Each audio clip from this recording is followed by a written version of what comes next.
Okay, big decision day today from the Supreme Court. We knew it was coming, and we're going to walk through the big one, step by step, all right? Birthright citizenship, nationwide injunctions. But first, before we do, I just want you all to just...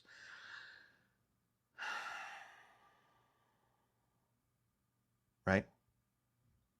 We're okay.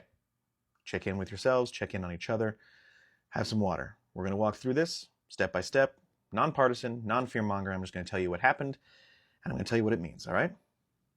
Let's go. First and foremost, if you take away nothing else from this video, I want it to be this.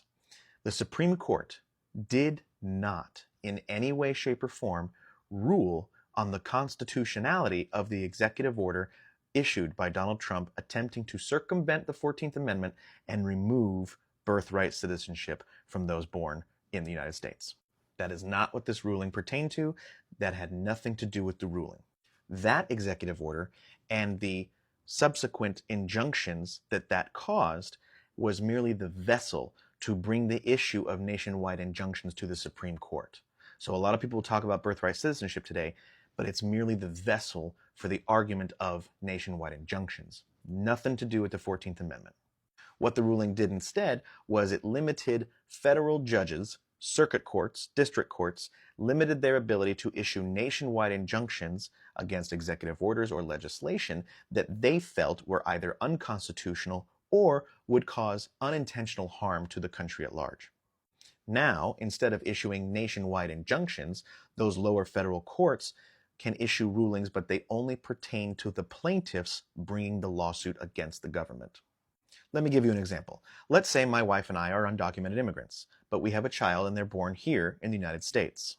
Now, Donald Trump issues that executive order that affects my child's citizenship status. And I think, well, that's unconstitutional because they were born here. I can still sue the federal government. However, if that lower court judge agrees with me that that executive order is unconstitutional, that judge's ruling only applies to me and my family.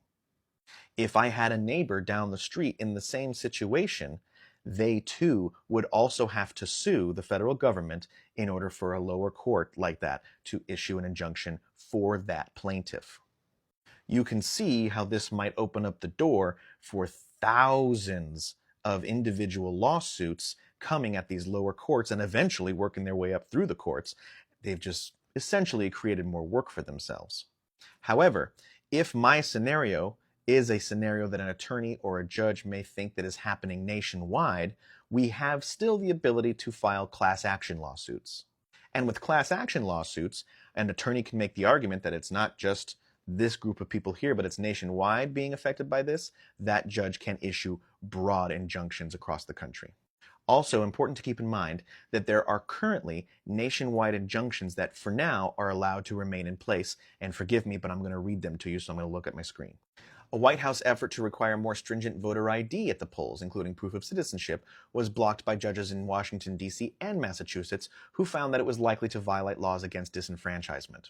That nationwide injunction, for now, is allowed to stand. The Trump administration's attempt to freeze as much as $3 trillion in federal funding to the states so it could be reviewed for alignment with administration policies was blocked by judges in Washington and Rhode Island.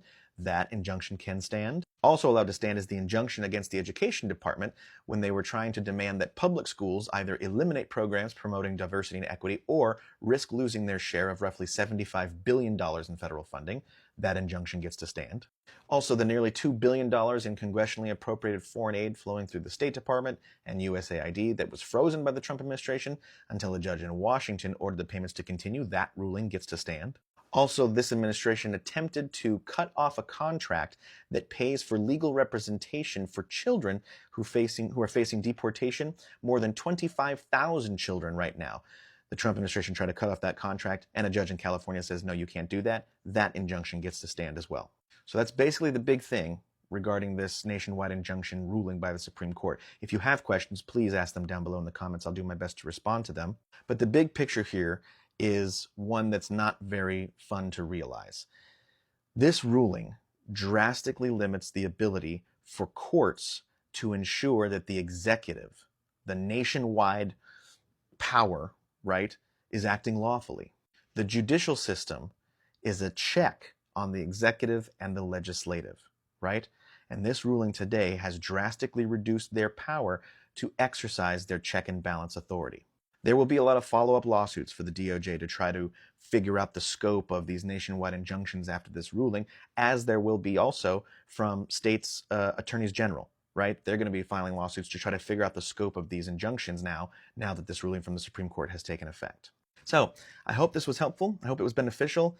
I'm sorry it was on the longer side, but I wanted to be very clear. I wanted to be very matter of fact. I wanted to cover all the bases, right? So if you know someone that might benefit from hearing what we talked about here, share the video. If you have questions, please comment down below. And as always, I'll do my best to get back to them, all right? Take care of each other, guys. We'll talk soon.